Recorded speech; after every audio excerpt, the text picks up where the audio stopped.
പാലക്കാട് നിയമസഭാ മണ്ഡലത്തിൽ ജനങ്ങൾ വിധിയെഴുതി. ഫലമറിയാൻ 2 ദിവസത്തെ കാത്തിരിപ്പ്.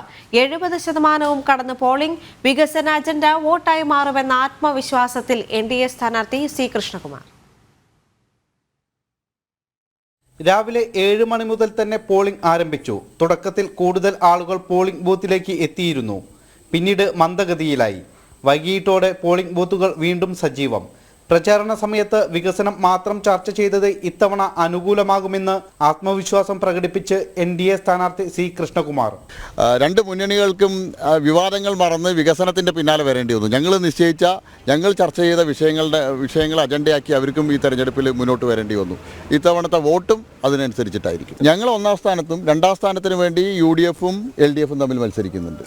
1ാം സ്ഥാനം വിജയം ഞങ്ങൾ ഉറപ്പിച്ചു കഴിഞ്ഞു. ഞങ്ങളുടെ ഭൂരിപക്ഷത്തെക്കുറിച്ച് മാത്രമേ ഞങ്ങൾ ഇന്ന് ചിന്തിക്കുന്നുള്ളൂ. 5 ഭൂരിപക്ഷത്തിന് ഞങ്ങൾ വിജയിക്കും. അത് 10,000-ൽ കൂടുതൽ വോട്ടിന് ഞങ്ങൾ ഇത്തവണ വിജയിക്കും. അയ്യപുരം കൽപ്പാത്തി GLP സ്കൂളിലെ 25-ാം നമ്പർ ബൂത്തിൽ NDA സ്ഥാനാർത്ഥി C. കൃഷ്ണകുമാർ വോട്ട് രേഖപ്പെടുത്തി. ഇടത് സ്ഥാനാർത്ഥി P. സരിനും മണ്ഡലത്തിൽ വോട്ടുണ്ടായിരുന്നു. മണപ്പുള്ളിക്കാവ് ട്രൂ ലൈൻ പബ്ലിക് സ്കൂളിൽ സരിൻ വോട്ട് ചെയ്തു. കാര്യമായ അനിഷ്ട സംഭവങ്ങളൊന്നും പോളിംഗിനിടെ റിപ്പോർട്ട് ചെയ്തിട്ടില്ല.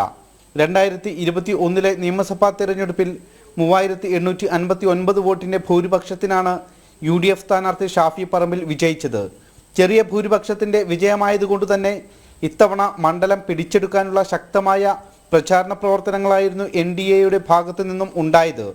അതിനാൽ ഇത്തവണ വിജയിക്കുമെന്ന പ്രതീക്ഷയിലാണ് NDA ക്യാമ്പ്. ടീം ജനം, പാലക്കാട്.